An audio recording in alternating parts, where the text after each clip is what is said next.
வணக்கம். FCRA foreign contribution regulation அமெண்ட்மெண்ட்டோடைய ஆக்டோடைய அமெண்ட்மெண்ட்டு 2026 கொண்டு வந்துருக்குறாங்க. அதில் நிறைய சர்ச்சைகள் போயிட்டுருக்கு. இப்போ நேற்று என்ன நடந்திருக்கு கேட்டிங்கன்னா, தமிழ்நாடோட சட்டமன்றத்தில் அதுக்கு எதிராக ஒரு தீர்மானம் நிறைவேற்றிருக்கிறாங்க. அதுக்கப்புறம் இப்போ இதுக்கு முன்னாடி நடந்த இந்த சிஜேபி ப்ரொடெஸ்ட் இருக்குது இல்லையா, காக்ரோச் ஜனதா பார்ட்டியோட ப்ரொட்டஸ்ட்டு, இது எல்லாமே அதோடைய பின்னணி இந்த எஃப்சிஆர்ஏ அமெண்ட்மெண்ட்னால நிறைய பேர் பாதிக்கப்பட்டிருக்காங்க. அதனால் பல கான்ஸ்பிரசிலாம் இருக்குது அப்படின்னு சொல்லிட்டு நிறைய சர்ச்சை போயிட்டுருக்கு. அப்போ இந்த தருணத்தில் எஃப்சிஆர்ஏ பற்றின முழுமையான விளக்கம் இருக்கணும் அப்படின்றது தான் நம்ம சேனலோடைய எண்ணம். அப்போ இந்த வீடியோவில் நம்ம என்ன பண்ண போகிறோம்னா, ரொம்ப டீட்டெயில்டாக எஃப்சிஆர்ஏனா என்ன, எப்போ ஆரம்பிச்சது, அதோடைய பின்னணி, அது எல்லாமே டீட்டெயிலாக பார்க்க போகிறோம். முதல்ல நான் என்ன பண்ணிடுறேன்னு சொன்னால், அதில் என்ன இருக்குங்கிறத பற்றி விளக்கிடுறேன். அதில் அதுக்கு டைம் ஸ்டாம்பு கொடுத்துட்றேன். ஸோ உங்களுக்கு எந்த தலைப்பு போகணுமோ அதுக்கு நேரடியாக போகிறதுனாலும் போய்க்கலாம். ஆனால் இதில் ரிசர்ச் பண்ணும்போது பல முக்கியமான அதிர்ச்சியான தகவல்கள் நிறைய நம்மளுக்கு கிடைச்சிருக்குது. அதெல்லாம் நான் ஷேர் பண்ணுறேன். அதனால் முழுமையாக பாருங்கள், டெஃபினட்டாக யூஸ்ஃபுல்லாக இருக்கும். நான் உங்கள் மணியின் கோபி, நீங்கள் பார்த்துட்டு இருக்குது பாசிட்டிவ் பாலிடிக்ஸ். ஸோ முதல்ல நான் இந்த வீடியோவில் என்ன இருக்க போகுதுன்னு சொல்லிடுறேன். முதல்ல நம்ம ஒரு சின்ன பின்னணி பார்க்க போகிறோம். ஹிஸ்ட்ரி 1976 ஆரம்பிச்சது. அப்போ என்ன நோக்கத்தில் கொண்டு வந்தாங்க, அப்புறம் என்ன மாதிரியான அது பரிணாமத்தில் மாற்றம் நடந்திருக்கு அப்படிங்கிறத ஃபுல்லாக பார்க்குறோம். அப்போ 2020 ஒரு முக்கியமான மாற்றம் நடந்துச்சு, அதை பற்றி டீட்டெயிலாக பார்க்குறோம். அப்புறம் 10 மேஜர் ஆக்ஷன்ஸ், அதாவது எஃப்சிஆர்ஏ தாண்டி இது பாதிக்கப்படக்கூடிய இல்லாட்டி இதில் இம்பாக்ட் இருக்கக்கூடிய இன்னும் ஒரு 10 மேஜர் சேஞ்சஸ் மோடி அரசாங்கம் கொண்டு வந்துருக்குறாங்க. அது என்னங்கிறத பார்க்குறோம்.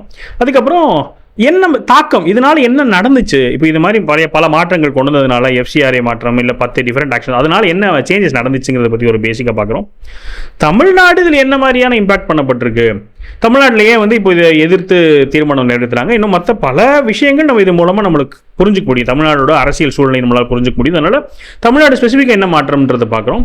அப்புறம் மெயினாக 2026 அமெண்ட்மெண்ட்டில் என்ன தான் இருக்குது, என்ன மாற்றம் இருக்குது, அது என்ன எதிர்க்கிறாங்க அப்படிங்கிறது டீட்டெயிலாக பார்க்க போகிறோம். தமிழ்நாடுடைய அமைச்சர் ராஜ்மோகன் அவர்களுடைய ஸ்பீச்சை பற்றி நான் சொல்கிறேன். ஸோ இதெல்லாம் டீட்டெயிலாக நம்ம பார்க்க போகிறோம். ஸோ முழுமையாக பாருங்கள். முதல்ல 1976 தான் இது இன்ட்ரடியூஸ் பண்ணப்படுது.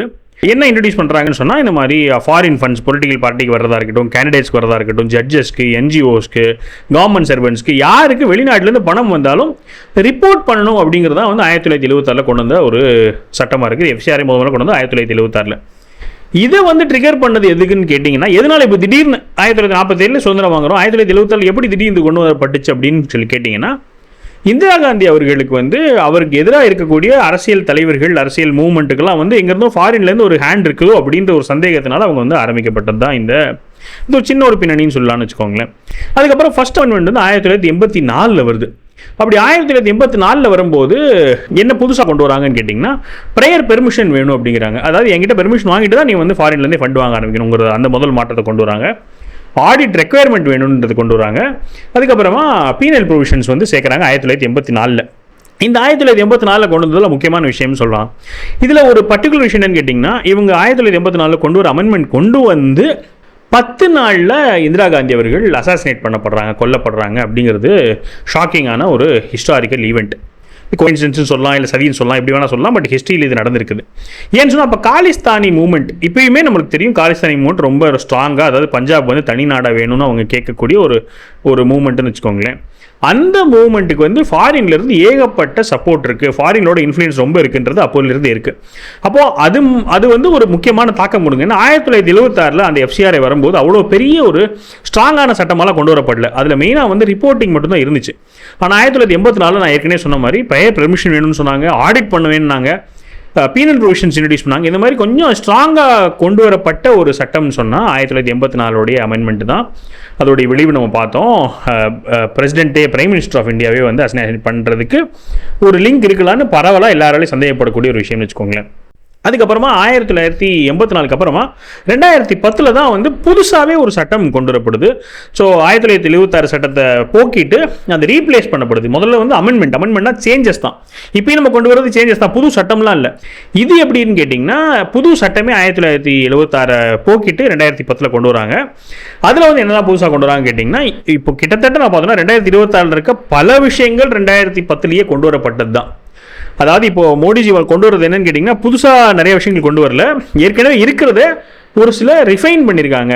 காலத்துக்கு தான் அவ்வளோ மாற்றினதாக இருக்கட்டும், இல்லாட்டி கூடுதல் அக்கௌண்டபிலிட்டி கொண்டு வந்தோம், அந்த மாதிரி ஒரு சில சேஞ்சஸ் நம்ம போக உங்களுக்கு தெளிவாக புரியும்னு வச்சுக்கோங்களேன்.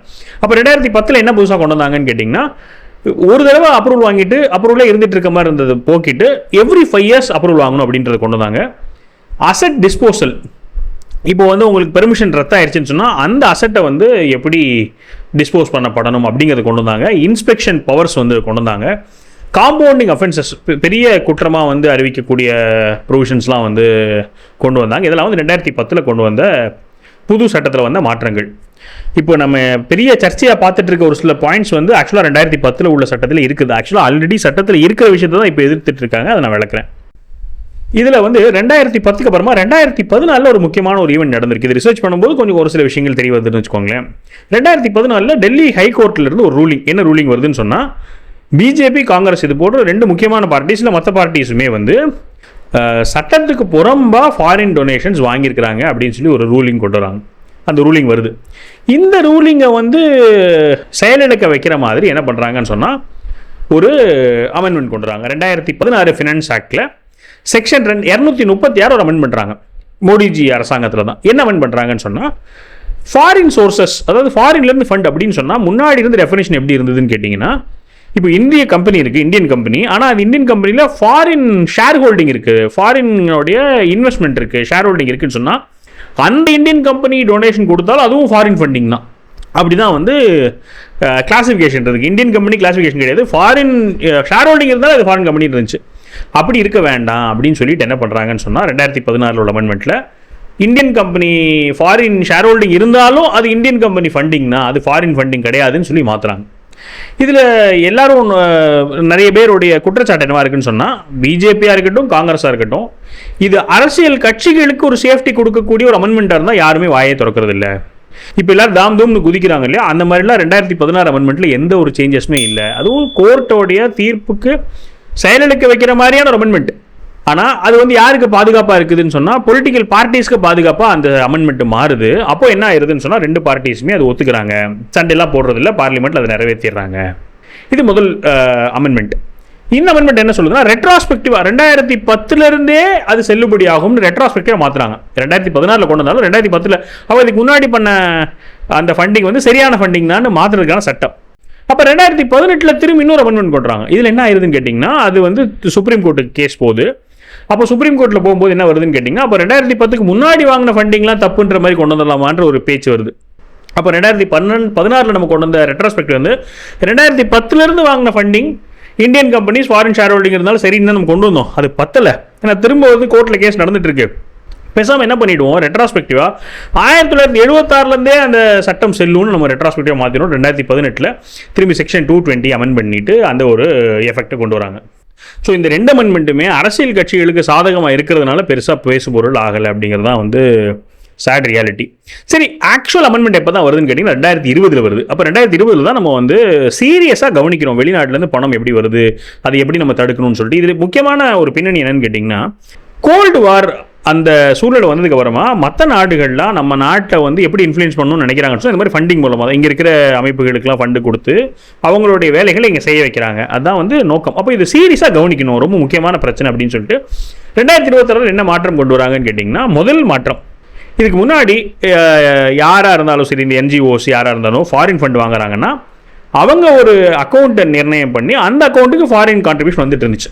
அவங்களுடைய ஷெட்யூல்டு பேங்க், இப்போ மதுரையில் இருக்கிற பேங்க், கோயம்புத்தூரில் இருக்கிற பேங்க், சென்னையில் இருக்கிற பேங்க், எந்த பேங்க்கு வேணால் ஃபாரின் ஃபண்டு வர்ற மாதிரி இருந்துச்சு. அதை முதல்ல கட் பண்ணாங்க. ஃபாரின் ஃபண்டு இப்படி எல்லா இடத்துலையும் போச்சுன்னா அதை நான் ஃபாலோ பண்ணி ட்ராக் பண்ணி அவங்ககிட்ட இந்த ரிப்போர்ட் வாங்கி அதை செக் பண்ணுறது கஷ்டம். அப்படின்னா முதல்ல என்ன பண்ணுறேன்னு சொன்னால், ஃபாரின்லேருந்து ஃபண்டு இந்தியாவுக்குள்ளே வரதா இருந்தாலே ஒரே ஒரு பேங்க் அக்கௌண்ட்டுக்கு தான் வந்து ஆகணும். அது வந்து டெல்லியில் இருக்க ஸ்டேட் பேங்க் அக்கௌண்ட்டுன்னு சொல்லிட்டாங்க. அப்போ எல்லா நிறுவனங்களும் என்ஜிஓஸ் எல்லாராக இருந்தாலும் சரி, நீங்கள் ஃபாரின்லேருந்து ஃபண்டு வாங்குறது முடிவு பண்ணிட்டீங்களா, எங்கிட்ட அப்ரூவலும் கூட வாங்கிட்டீங்களா, ஆனால் நீங்கள் வாங்க போகிறது டெல்லியில் இருக்க எஸ்பிஐயில் மட்டும் தான் வாங்கணும். அப்போ நான் என்ன பண்ணலாம்னா, கவர்மெண்ட்லேருந்து டெல்லி எஸ்பிஐயோட அக்கௌண்ட்ஸை மட்டும் நான் செக் பண்ணாலே எனக்கு போதும், அதுவே எனக்கு ஈஸியாக இருக்குது. அப்போ அங்கே ரிப்போர்ட் வாங்குறது ஃபாலோ பண்ணுறது ஈஸி. ஒரு பிரில்லியண்ட்டான ஒரு முடிவு. அப்போ அது முதல்ல கொண்டு வராங்க. ரெண்டாவது என்ன கொண்டு வராங்கன்னு சொன்னால், இது ஆல்ரெடி இருந்தது தான், பட் இது இன்னும் கொஞ்சம் நடைமுறை ஸ்ட்ரிக்டாக பண்ணுறாங்க. ஃபாரின்லேருந்து நீங்கள் ஃபண்டு வாங்குறீங்களா, நீங்கள் பயன்படுத்த முடியலன்னு சொன்னால் வேறு ஒரு என்ஜிஓக்கு நீங்கள் ட்ரான்ஸ்ஃபர் பண்ணக்கூடாது. அப்போது அந்த ட்ரான்ஸ்ஃபரை வந்து லாக் பண்ணுறாங்க. 2020 கொண்டு வந்த ஒரு சட்டம். அட்மினிஸ்ட்ரேட்டிவ் எக்ஸ்பென்சஸ், இப்போ ஒரு என்ஜிஓ இருக்குது, அந்த என்ஜிஓக்கு அந்த என்ஜிஓ நடத்துறதுக்கான ஒரு செலவுகள் இருக்குது. அது போக அவங்க வந்து சேரிட்டபிள் ஆக்டிவிட்டி, ஒரு சமுதாய நல்லதுக்காக ஏதோ பண்ணுறேன்றாங்க. முன்னாடி எப்படி இருந்திருக்குது, நீங்கள் உங்களுடைய மொத்த உள்ளே வர்ற பணத்தில், டொனேஷன்ஸில், வருமானத்தில் 50% அந்த நிறுவனம் நடத்துறதுக்காக பயன்படுத்தலாம் அப்படின்னு சொல்லி இருந்திருக்கு. அதை வந்து என்ன பண்ணுறாங்க 2020 நீங்கள் 20% தான் செலவு பண்ணலாம், அதாவது நடத்துகிற 20%, 80% எதுக்கு நீங்கள் ஸ்பெண்ட் பண்ணணும்னு சொன்னால் அந்த ஆக்டிவிட்டிக்காக ஸ்பெண்ட் பண்ணணும் அப்படிங்கிறாங்க. இதில் ஒரு சில நிபுணர்கள்லாம் பேசும்போது என்ன சொல்கிறாங்கன்னா, இப்போ ஒரு உதாரணத்துக்கு ஜி சேகர் அப்படின்னு சொல்லிட்டு ஒரு லீடிங் சார்ட் அக்கௌண்டன்ட், அவர் வந்து பிஜேபியோடைய திங்க் கான்க்ளேவ் அப்படின்னு சொல்லிட்டு ஒரு அமைப்பில் எஃப்சிஆரை பற்றி பேசுகிறாங்க. அப்போ அவர் என்ன சொல்கிறாருன்னா, நிறைய கிறிஸ்டியன் மிஷனரிஸ்லாம் என்ன பண்ணுறாங்கன்னு சொன்னால், கன்வர்ஷனுக்கு நான் வந்து பணம் கொடுக்குறேன், அதுவும் எப்படி கொடுக்கலன்னு சொன்னால் நான் மாதம் பணம் கொடுக்குறேன்னு சொல்லி கன்வர்ஷன் பண்ணுறாங்க. அப்போ நீங்கள் வந்து கிறிஸ்துவராக மாறிட்டீங்கன்னு சொன்னால் மாதம் உங்களுக்கு பணம் தரேன்னு சொல்லிட்டு பணம் கொடுத்து அவங்களை கன்வெர்ட் பண்ணுறாங்க. ஆனால் கணக்கு எப்படி எழுதுவாங்கன்னு சொன்னால் அவங்கள சம்பளம் கொடுக்குற மாதிரி கணக்கு எழுதிடுவாங்க. அப்போ என்ன ஆகிடும்னா அட்மினிஸ்ட்ரேட்டிவ் எக்ஸ்பென்சஸ் ஜாஸ்தி ஆகிடும். இந்த மாதிரியான சட்டத்து மூலமாக அது கட் பண்ணப்படுது. 2020 பண்ணிட்டாங்க. அப்போ என்ன சொல்கிறாங்க, அட்மினிஸ்ட்ரேட்டிவ் எக்ஸ்பென்ஸ் 20% தான் இருக்கலாம். அப்போ அதுக்குள்ளே நீங்கள் சம்பளம் கொடுக்குறது, அதுக்கு மேலே சம்பளம் கொடுக்குறது நடத்துறதுக்கு இருக்கக்கூடாதுன்னு சொல்லி அங்கே ஒரு செக் வைக்கிறாங்க. அப்புறம் இன்னொரு அமெண்ட்மெண்ட் என்ன பண்ணுறாங்கன்னு சொன்னால், அந்த ட்ரஸ்டியில் இருக்கக்கூடிய ஆளுங்கள் எல்லாத்துக்கும் ஆதார் வந்து மேண்டேட்டரி ஆக்கணும் அப்படின்னு சொல்கிறாங்க. கீ ஃபங்க்ஷனரிஸ்லாம் அந்த லிங்கிங் மேண்டேட்டரி ஆக்குறாங்க. இது 2020 கொண்டு வந்துட்டாங்க. இப்போ நம்ம பேசுகிறத விட பல விஷயங்கள் முன்னாடி நடந்துருச்சு, சத்தம் இல்லாமல் நடந்துருச்சு. அப்புறம் இன்னொரு அமெண்ட்மெண்ட் என்ன கொண்டுறாங்கன்னு சொன்னால், பப்ளிக் சர்வெண்ட்ஸ்க்கு வந்து பணம் வாங்குறது கம்ப்ளீட்டாக ப்ரொவைட் பண்ணுறாங்க. பொது சேவையில் இருக்கீங்க, அரசாங்க வேலையில் இருக்கீங்கன்னு சொன்னால் நீங்கள் ஃபாரின் ஃபண்டிங் வாங்கவே உங்களுக்கு அலோடு இல்லை அப்படிங்கிறாங்க. சரி, இதெல்லாம் வந்து 2020 கொண்டு வந்த மேஜர் மாற்றங்கள். சரி, இது மட்டும் தானான்னு கேட்டிங்கன்னா, இது போக ஆரம்பத்தில் இருந்து கொஞ்சமாக ப்ரெஷர் ஏற்றிட்டே இருந்திருக்காங்க அரசாங்கம். அது என்னென்ன ப்ரெஷர் தான் ஏற்றிட்டே வந்திருக்காங்க அப்படிங்கிறத நம்ம என்ன பண்ண போகிறோம்னு சொன்னால், ஒரு 9-10 பாயிண்ட்ஸ் நம்ம பார்க்க போகிறோம். முதல் பாயிண்ட்டு, 2015 மோடிஜி ஆட்சிக்கு வந்து ஒரு வருஷத்தில் ஒரு சட்டம் கொண்டு வராங்க.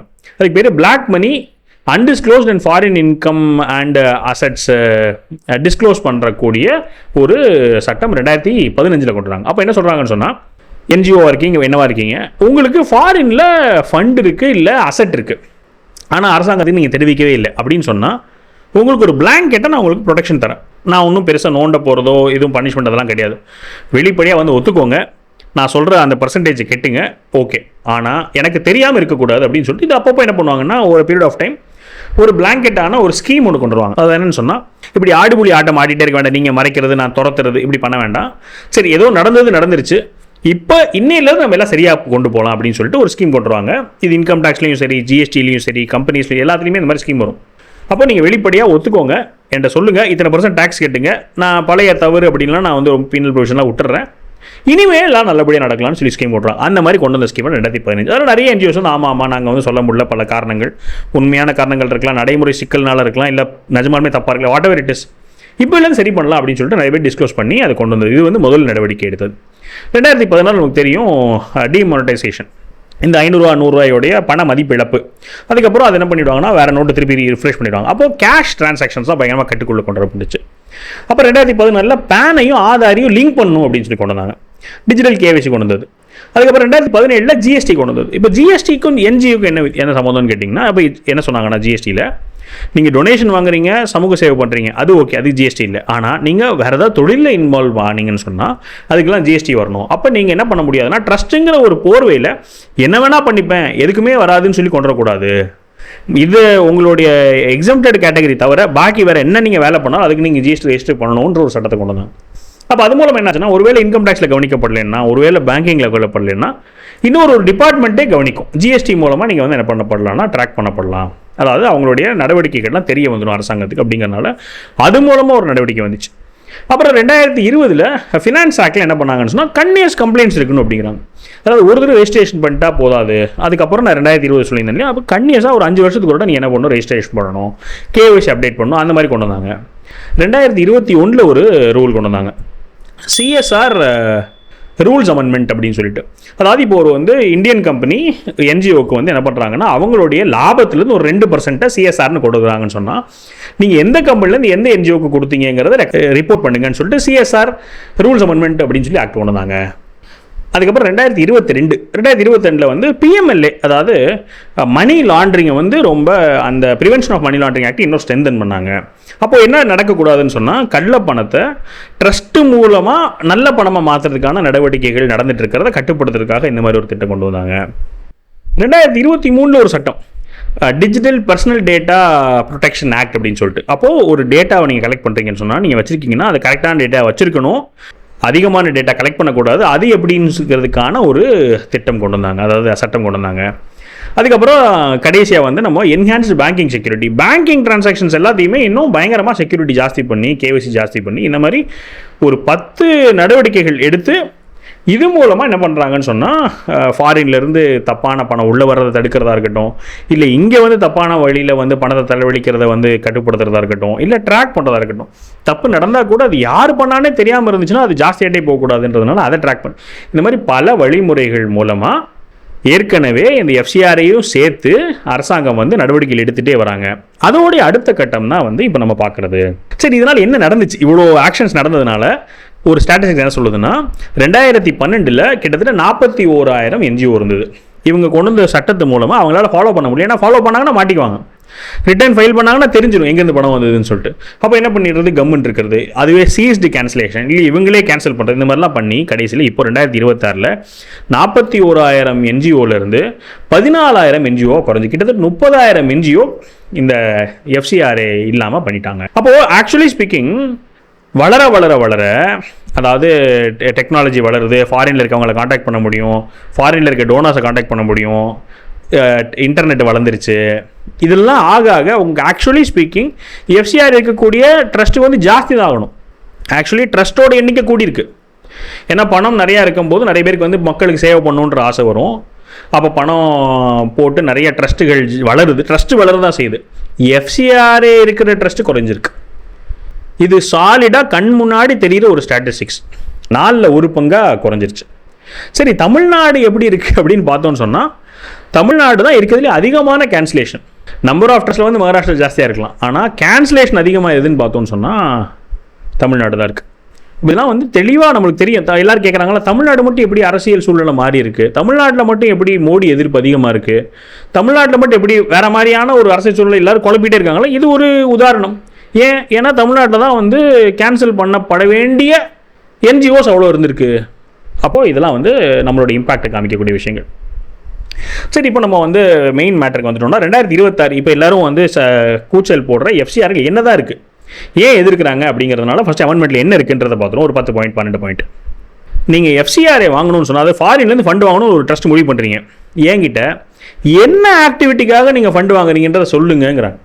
முதல்ல எப்படின்னு சொன்னால், நான் ஃபாரின்லேருந்து ஃபண்டு வாங்கணும் சார், பெர்மிஷன் வாங்க வேண்டியது, அது எதுக்கு வேணால் பயன்படுத்துறது, எல்லாம் ப்ராடாக இருக்கும். அப்படி இல்லாமல் இப்போ என்ன பண்ணிட்டாங்கன்னு அரசாங்கம், நானே ஒரு லிஸ்ட்டு கொடுக்குறேன். நீங்கள் வந்து நம்ம நாட்டில் படிப்பை முன்னேற்றத்துக்காக பணம் வாங்குறீங்களா, ஆரோக்கியத்தை சரி பண்ணுறதுக்காக பணம் வாங்குறீங்களா, இல்லை ரிலீஜியஸ் பர்பஸ்க்காக வாங்குறீங்களா, என்னென்னு நானே ஒரு லிஸ்ட்டு கொடுத்துட்றேன். அந்த லிஸ்ட்டை முதல்ல நீங்கள் சூஸ் பண்ணி அந்த விஷயத்துக்காக பணம் வாங்குறேன் இந்த சொல்லி தான் வாங்கணும், அதுக்கு சொல்லி பெர்மிஷன் வாங்கணும்ட்டாங்க. நிறைய 2-3 அப்போ நான் என்ன பண்ண முடியும், என்னால் நீங்கள் வாங்கின பணத்தையும் செலவுன பணத்தையும் நான் செக் பண்ண முடியும். கரெக்டாக செலவு பண்ணியிருக்கீங்களா, இல்லை ஒரு விஷயம் படிப்புக்குன்னு பணத்தை வாங்கிட்டு இங்கே வந்து நீங்கள் வேறு ஏதாவது வேலை பண்ணிட்டு இருக்கீங்களான்னு எனக்கு தெரியும் அப்படிங்கிறதுக்காக இது ஒரு முதல் சேஞ்ச், பயங்கர சூப்பரான சேஞ்ச். இதே எவ்வளோ நாள் கொண்டு வரலைங்கிறது ஆச்சரியமாக இருக்குது. 2வது, ஸ்டேட் ஸ்பெசிஃபிக். முன்னாடி எப்படின்னா, நான் ஒரு அப்ரூவல் வாங்கிட்டு இந்தியாவில் எங்கே வேணால் நான் அந்த பணத்தை செலவு பண்ண முடியும். இப்போ என்ன பண்ணிட்டாங்கன்னா, நீங்கள் எந்த ஸ்டேட்டில் வேலை பண்ண போகிறீங்கன்றதை சொல்லுங்கள், அந்த ஸ்டேட்டில் மட்டும் வேலை பண்ணுங்கள், இல்லை வேறு ஸ்டேட்டில் போய் நீங்கள் வேலை பண்ண போகிறீங்க, அதுக்கு என்கிட்ட பெர்மிஷன் வாங்குங்கிறாங்க. இப்போ என்ன ஆகுது, தமிழ்நாட்டில் ஒரு என்ஜிஓ இருக்குது, அது வந்து ஃபாரின் கான்ட்ரிபியூஷன் வாங்கி ஃபாரின்லேருந்து பணம் வாங்கிடுறாங்க. டெல்லியில் ஒரு போராட்டம் நடக்குது, அங்கே போய் நான் செலவு பண்ணுறது, அங்கே ஒரு பிரச்சனை பண்ணுறது, அங்கே நான் போய் இன்வெஸ்ட், அந்த மாதிரிலாம் நடந்துட்டு இருந்துச்சு அப்புறம் லீகலாகவே. இப்போ என்ன பண்ணிட்டாங்கன்னா, என்ன ஆக்டிவிட்டின்னு சொல்கிற மாதிரி எந்த ஸ்டேட்டில் நீங்கள் பண்ண போகிறீங்கன்றத சொல்லுங்கள், இல்லை வேறு ஸ்டேட்டில் போய் உங்களுடைய சேவை பண்ண போகிறீங்களா அந்த எங்கேன்றதை சொல்லுங்கள். இது வந்து என்னென்னு சொன்னால் ரொம்ப அத்தியாவசிய தேவை. அப்போ இதனால என்ன சொல்கிறாங்கன்னா, இந்த 1 இயர் டைம் எடுத்துக்கோங்க. 1 இயர் டைம் எடுத்துக்கிட்டு நீங்கள் வந்து என்கிட்ட ஒன்று அப்ரூவல் வாங்குங்க, இல்லைன்னா அந்தந்த ஸ்டேட்லாம் பண்ண மாட்டேன்னு சொல்லுங்கள், எங்கே பண்ணுங்க அது மட்டும் பண்ணுங்க அப்படின்னு சொல்லி 2வது அமெண்ட்மெண்ட். இதுவும் சூப்பரான விஷயம். 3வது என்ன சொல்கிறாங்கன்னா, ரிலீஜியஸ் ஆக்டிவிட்டி. நீங்கள் ரிலீஜியஸ் ஆக்டிவிட்டிக்காக நீங்கள் ஒரு பணம் வாங்குறீங்கன்னு சொன்னால், அந்த ரிலீஜியஸ் பேஸ்டு வெல்ஃபேர் ஆக்டிவிட்டி பண்ணுங்கள், மக்களுக்கு நல்லது பண்ணுறதுக்காக பண்ணுங்கள். அதை விட்டுட்டு நீங்கள் வந்து மதம் மாற்றுறதுக்காக பயன்படுத்த போகிறீங்கன்னா அது அலௌடு இல்லை அப்படிங்கிறாங்க. அப்போ என்ன ஆகுதுன்னு கேட்டிங்கன்னா, நம்ம நாடு ஹிந்து நாடு, அதாவது ஹிந்து மெஜாரிட்டியாக இருக்கக்கூடிய ஒரு நாடு. இது தவிர ஹிந்துக்கள் மெஜாரிட்டி இருக்க எந்த நாடு இருக்குன்னு கேட்டிங்கன்னா, மொத்த உலகத்தில் 200 நாடுகள் இருக்குன்னா 2 நாடு தான் ஹிந்துக்கள் மெஜாரிட்டி இருக்க நாடுகள். இந்தியாவும் நேபாள் மட்டும்தான். பாக்கி எதுவுமே ஹிந்து மத மெஜாரிட்டி இருக்க நாடுகள் கிடையாது. ஆனால் இஸ்லாம் மெஜாரிட்டி இருக்க நாடுகள் இருக்குது, கிறிஸ்துவ மெஜாரிட்டி இருக்க நாடுகள் இருக்குது. அப்போ அவங்களுக்குலாம் வந்து இந்துவை மொத்தமாகவே, இந்தியாவை மொத்தமாகவே இஸ்லாம் மெஜாரிட்டி நாடுகள் ஆக்கணும்னு ஆசைப்படக்கூடிய நாடுகள் நிறையா இருக்குது. இந்தியாவை மெஜாரிட்டி கிறிஸ்டியன் நாடாக மாற்றணுன்ற ஆசை இருக்கக்கூடிய நாடுகள் இருக்குது.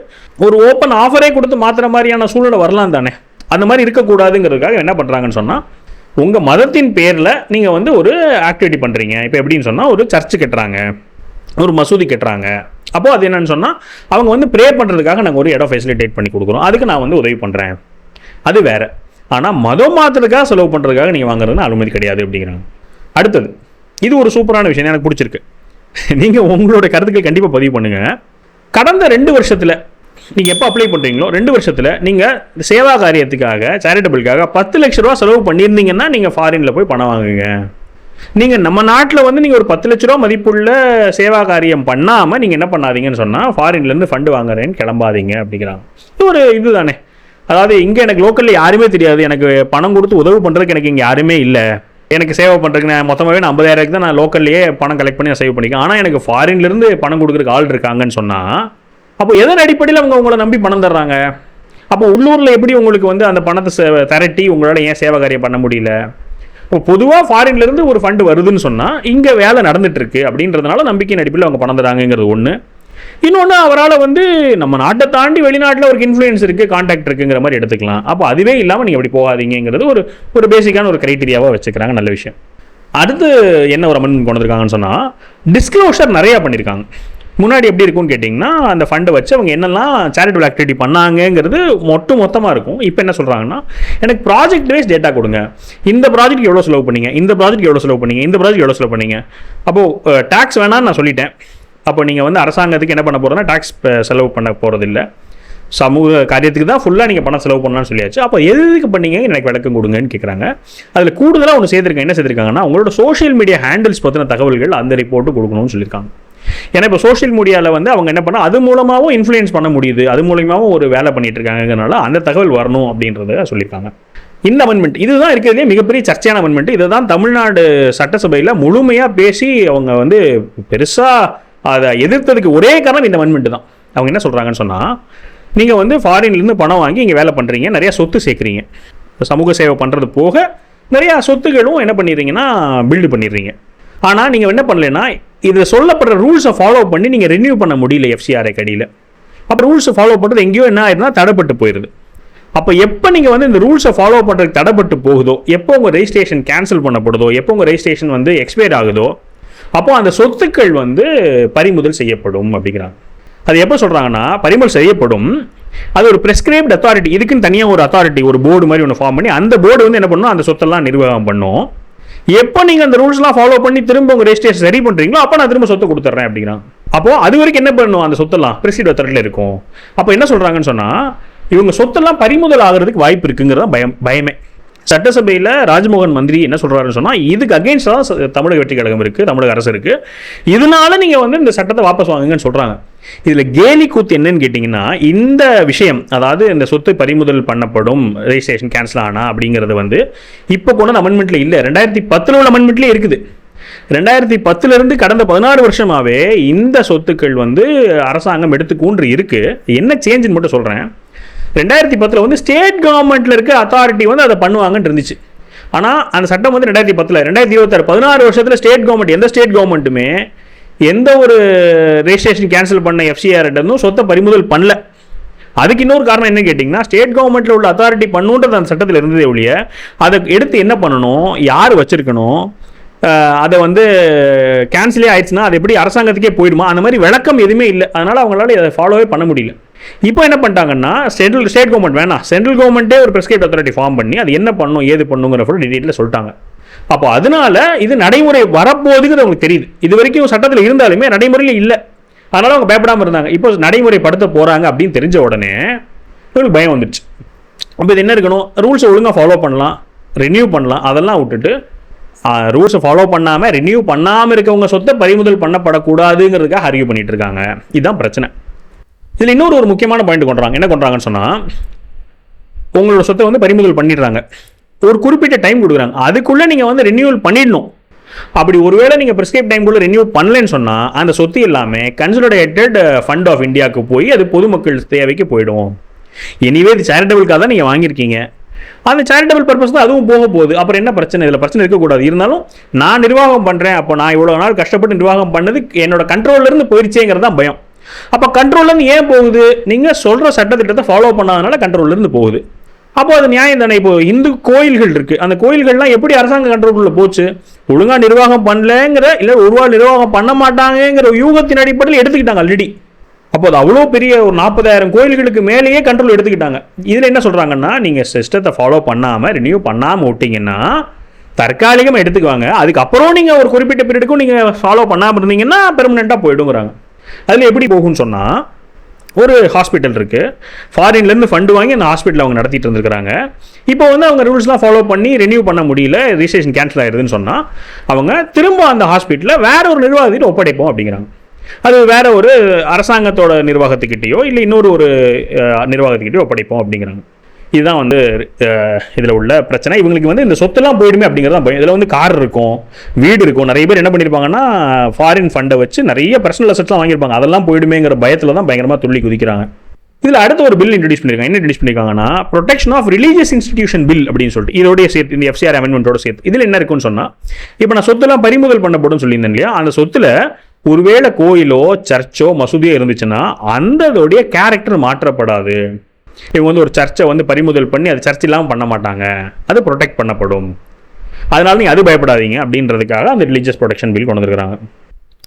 அதுக்கப்புறமா automatic cessation of registration bill. அது என்னன்னு சொன்னால், இதில் முக்கியமான சட்டம், நீங்கள் வந்து டியூ டேட் இருக்குது, அந்த டியூ டேட்டுக்குள்ளே ரினியூ பண்ணணும். ஒருவேளை நீங்கள் ரினியூ பண்ணலன்னு சொன்னால் ஆட்டோமேட்டிக்காக உங்களோட ரெஜிஸ்ட்ரேஷன் கேன்சல் பண்ணப்படும் அப்படின்னு சொல்லியிருக்காங்க. அது ரொம்ப ஸ்ட்ரிக்டாக தான். என்னன்னா, நீங்கள் வந்து இதுக்கெல்லாம் டியூ டேட் எதிர்பார்க்காதீங்க, சீக்கிரமாகவே பண்ணுங்கன்னா அவ்வளோ முக்கியமான விஷயம், நாட்டோட செக்யூரிட்டி சேஃப்டி சம்மந்தப்பட்ட விஷயம்.